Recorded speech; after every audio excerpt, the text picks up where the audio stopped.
Hello everyone, welcome back to the channel. Welcome back to another brand new series that we are starting, all about notebooks. I know. How many times have you clicked on a video that said, oh my god, you guys, I bought a brand new notebook / journal / notebook. So that's what this series is going to be about. So if you have a bunch of notebooks and you wanted to kind of find ways to actually utilize them, I have a few ideas for you and a challenge if you choose to accept it. So without further ado, let's just dive right in. And if you have never met me, well, hello, my name is Meshi and I'm the person behind Online Plans. We chat a couple of times a week on this channel and we dive right into all about anything and everything minimalist planning, journaling, stationery, fountain pens, fountain pennings, all the things. And if you love all of those things, then you should definitely consider hanging out with me a little bit more often because we have fun, and why not? So here's where I'm at with this whole thought process, where the idea comes from. I recently purchased the Stalogy notebooks, simply for just being able to kind of try it out. Potentially we can do a little comparison video to the Muji if you guys really want to see that. We can compare it to the Midori notebook if you guys want to see that. Comment below, let me know. Those are just some ideas, but here's the thing. When I was trying to find more information about the Stalogy notebook, all I found is people buying them. Yes, I should have dug a little bit deeper, but I really didn't. It was really like an invitation. I was summoned, as you may say, that I really wanted to come up with new and creative ways of utilizing the things that we have. And you know I'm all about that life. You know that I really love acquiring things, but then I also love finding new and unique ways of really making it work for my own lifestyle, rather than me trying to find creative ways of kind of using something because I had this urge to buy something. So hopefully that makes sense. So instead of me fitting to the product, I want the product to fit for me. And I'm here to kind of provide you with a few ideas that I think will serve you. I'm going to just get rid of the Muji notebook and the Midori because they're really not the star of the show. So I bought both the Stalogy 365. I believe this is like a moss green. I forget the name of it. I will just pop it on the screen so you can check it out. And I also bought it in an AVEX. So this is a half a year in a B6 size in yellow. As you know, I love both for different reasons. But I have an idea and I'm hoping that you will come along with me for the ride. Well, first of all, if you're brand new to Stalogy and you've never seen these notebooks, I feel like saying this is Tombow River paper. Please don't quote me on it, but okay, here's what you get. You get a thin gray grid. You get day, week, and month at the very top, which you do. It's a really faint line, so if you can't see it, I will just show you close-ups, but the dates, you have like days for the day of the month, and then you have both the months and the days of the week kind of lined up. And then you also have like a timeline on the side of the page. So just right here, if you wanted to use it as a planner where you kind of do some time blocking, you're able to do that. And altogether it comes with 192 pages. Now I'm not sure if this is in a Tombow River paper. It's a nice paper. I will have to look into it. It just says that it's a carefully selected notebook paper, is thin and light enough to fit half a year pages and strong enough to prevent ink bleed. So it doesn't actually say if it's Tombow River paper. If you know if it is, please let me know in the comments. I would love to know. But yeah, that's just the thing that kind of comes with it. And we don't really need the sleeve. Super cute, right? So here's what I'm kind of thinking. I'm thinking that because I could just easily take this notebook and just dedicate it to one particular use, and that's what we use it for. Or I can use it as a planner. 1,000,001 ideas of how you can use it. But here's my thing. What if we actually created a challenge where we challenge ourselves to really give ourselves the opportunity to use it for multiple purposes? So hear me out. How many times have you bought a notebook or a planner and you thought that the experience is going to go one way, but it really turns into a totally different way, and then you just don't interact with that set product the same way that you saw it as you were being influenced, right? So if you see, let's say, Catherine from Sterling Ink using the common planner, but your planner style does not match hers, you're likely not going to get the exact same emotion or feeling when you're using the product. Does that make sense? I've kind of talked about this before in some of my Is It For You series. If you haven't seen it, I will just leave it in the cards for you. But the premise is that sometimes you need to actually try out the product to see how you are when you're using it. How do you feel when you're using it? How does the paper feel? What pen are you reaching for when you're using it? How durable is it? So all of those things in my mind kind of funnel into when it comes to, are you actually going to use it? Are you going to continue to reach for it? Is it something that you're going to be in love with? Or were you just drawn to the color? Or were you just drawn to the product because it's something new? And I mean, I get it. I do get influenced all the time. So I totally understand. But what I was thinking to kind of combat all of that over consumerism, especially within the stationery world, what if we gave each notebook 3 different purposes instead of 1 purpose, and we gave them a test run. So we gave them a test run of 10 days each. So what I'm going to do is I've already created, because I'm ahead of the curve here, I already created about, I don't even know how many ideas. There's I'm at about 17 ideas, but really if I break down the subcategories, it's far more than that. So I've created a few ideas already, and I will just leave it on the screen. I will also leave it in the description if you wanted to kind of check out some of the ideas that you can kind of run with. But you're going to essentially you're going to pick 3 out of the whole list, and for each 10-day period, you're going to only utilize this notebook for that 1 purpose. So what do I mean by that? Well, like let's say that we're going to try to use this notebook because you initially have the idea of using this as a swatch book. So it's big enough / small enough. You can kind of do your swatch, do your like in comparison. You can probably fit at least 2 or 3 here within a page. You'll do that for up to 10 days and really challenge yourself to actually use it for 10 days.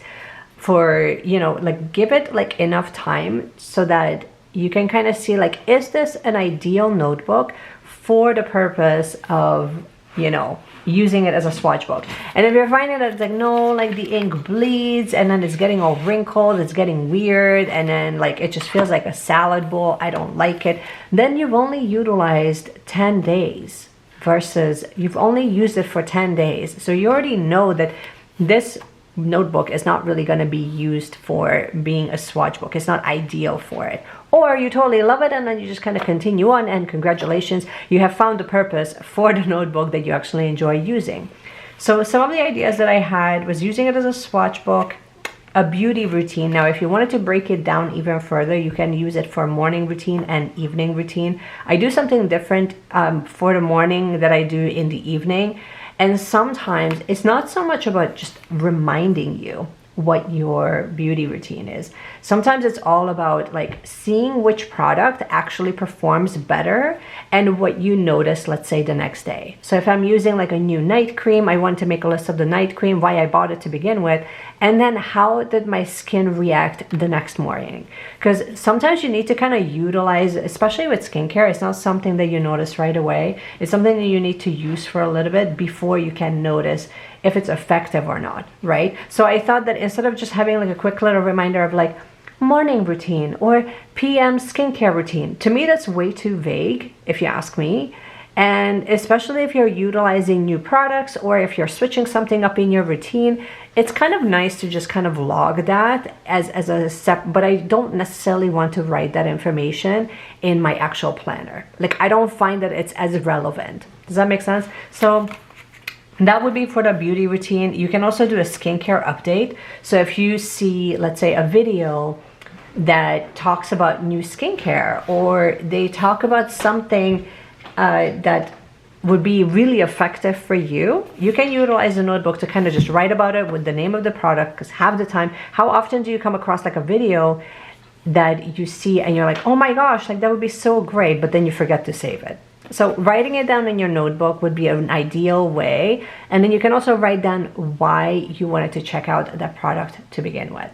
So I thought that that would be really nice. And then getting into, I'm only going to explain some of it because some of it is pretty self-explanatory. I've started doing this in my actual day-to-day planner to write down 10 interesting things. So it doesn't necessarily have to be like a mindful moment. You can make it into a mindful moment if you really wanted to, but you can do 10 interesting things that caught your eye. So it could be like, oh, I noticed that my son has pulled out my favorite plant out of the soil, so the root is now exposed. Interesting. I will have to kind of do something about it. Or I'm watching a bird, I don't know, like cleaning himself right now in the rain. How interesting. That's not something that I get to see every day. So again, like that just requires me to be in the present moment right now as I'm talking to you. But then it's also, it's such a glimpse of a moment that it's not good or bad. It's just neutral, but yet I took the time to notice it. So that's how you can kind of make it into a mindfulness moment if you wanted to. Now, getting specific, if you wanted to use it, and I've seen a lot of people use notebooks like this as a wellness log. So wellness log can be literally anything. So I wanted to kind of open this up because from what I've seen, sometimes people use a wellness log as in they jot down how many steps they took, how many hours they slept, how many hours, like, you know, how many times they stood. So basically like all the things that you can get off of your watch. What if you kind of, if you are more going down into the mental health wellness side of things, you write down not only the meditation that you've done, if you're trying a new meditation or if you're trying a new mindfulness practice, you can write that down and then spend some time on reflection, which sometimes is actually the more important aspect of it rather than the practice. So if you're seeing that there's a lot of impatience that's coming up, there's a lot of distraction that's coming up for you, if you're finding that the practice itself is really agitating you for whatever reason, write that down because there's something really there and there's so much wisdom within that. And yes, you can use it as a journal, but really I would much rather just for you to use it more like a point of reference, not only to see how far you've come, but also to see, has that changed? You know, like, are you agitated because of current circumstances that are happening in your life, or is it because, you know, you're brand new to the practice and you really don't have a sense of control over like your breathing or whatever? Like it could be 1,001 different reasons, right? So that's kind of how I would use it for mindfulness particularly. And then within the wellness, you can literally write down like a nice thing that you've done for yourself. A mindset shift when you saw like a negative self-talk come through, you kind of write that down of how you shifted. So it's not so much logging all of the bad things that happen, but it's what have you done in response to that. I care more about what have you done as a response to the stimulus that comes in rather than, I don't know, like Joey in the office was making a stupid remark about my dress. Blah. Like, you know what I mean? That's not really the point of like a wellness log. You writing down about negative events that happen, yes, it's important. I would much rather write that in a journal where you can really like hash out your emotions. This would be more like a negative stimulus came in and I breathed through it. Like, what did you do as a response? So that's how I would kind of use this. The other thing that I thought would be really nice is a wish list. Now you can use that for a book wish list, which is always kind of nice. Like you can kind of like print it out and paste in the pictures of the books, why it caught your eye. Like I would always write down why you would want to read it. And like the answer could be like, I saw it from Ali on TikTok. Perfect. Then, you know, like go back to that video so that you can see why Ali was recommending that for you. And you can also do that with literally with skincare, with anything wellness related.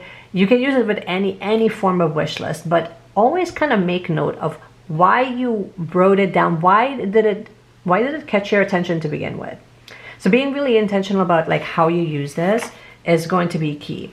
Now, when it comes to work and career, you can use it 1,000 different ways. What I was kind of thinking is, if you're working for a company and you are hoping, what you can do is kind of make a list and start noting all of the ways that not only you can stand out as an employee, but some of the improvements that you would want to recommend to your employer of where they are not able to see that, but you happen to see like where the shortcomings are. So what are some of the improvements that you would recommend for the company? What are some things like who do you see stand out within your field that would make a good supervisor? If it's you, then I would recommend you.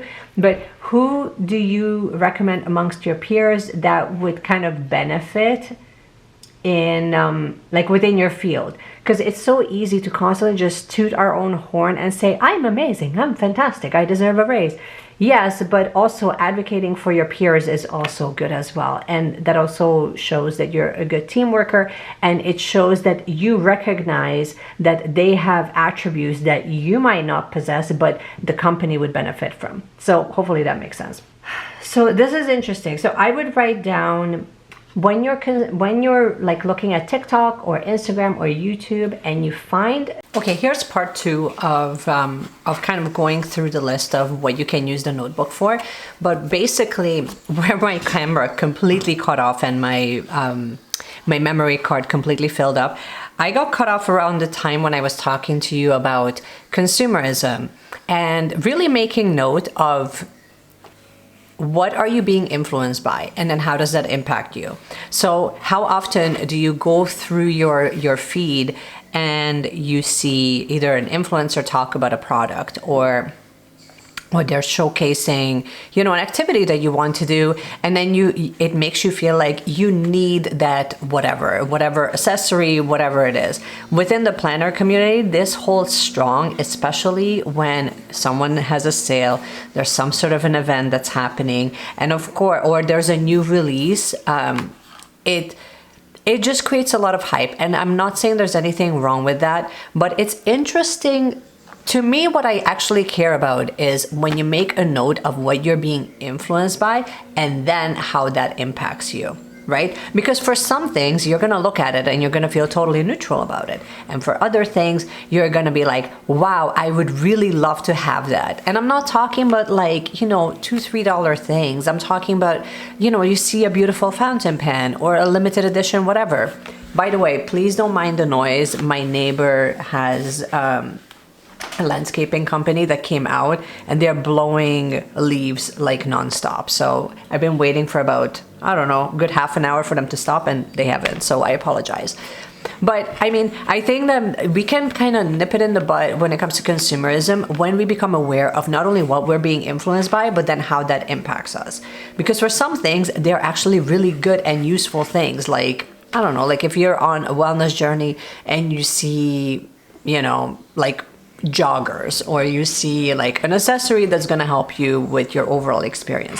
That's a little bit of a different story than when you're buying your 10th planner, when you already have like a full stack ready to go.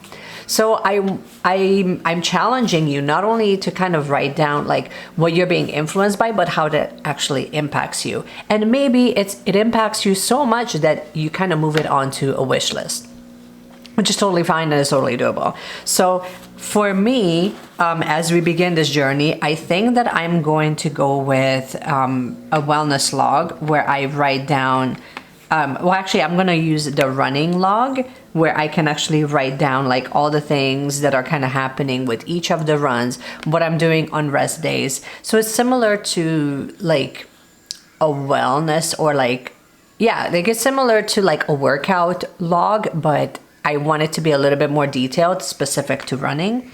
And I think I'm also going to do the skincare one, which I'm looking to switch up my skincare routine just a little bit. And I think we're going to do the swatch book, which I've been really wanting to test this particular paper for swatching. The running log first, so we can start that here. And then I can dedicate 10 days for the running log, which would potentially give us about almost 2 weeks of running, but really I will be able to kind of condense it into the 3 specific runs that I do each week, and then anything else that kind of happens within a week. So I challenge you now, if you have like a notebook like this or you have something smaller, I challenge you guys to take part in this. And I think we can call this tag the notebook 10-day challenge.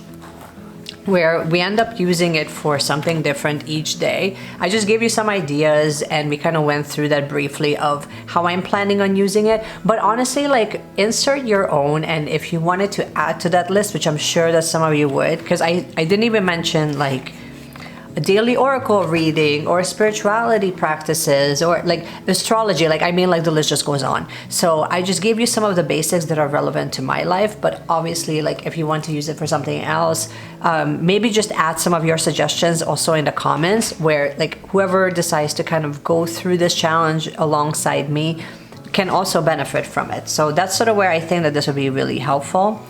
I'm not sure, I haven't picked, I think I'm going to use this particular book because it's a bigger book. I think I'm going to use this for business and for marketing strategies and developing ideas and videos and all of that. So I think that that's what will be the main purpose of that. But for the little one, because it's a little bit thinner, I think that we can kind of use it for like smaller things that kind of rotate through different purposes. And I think that will be kind of fun and exciting to kind of use it.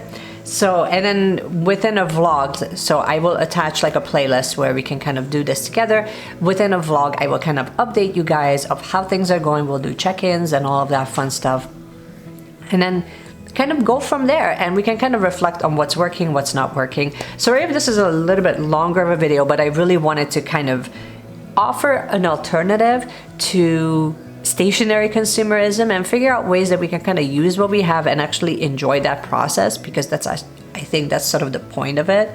But anyways, if you enjoy this video, you already know how to support the channel. You can join the community if that feels aligned for you. You can also just subscribe and say hello in the comments.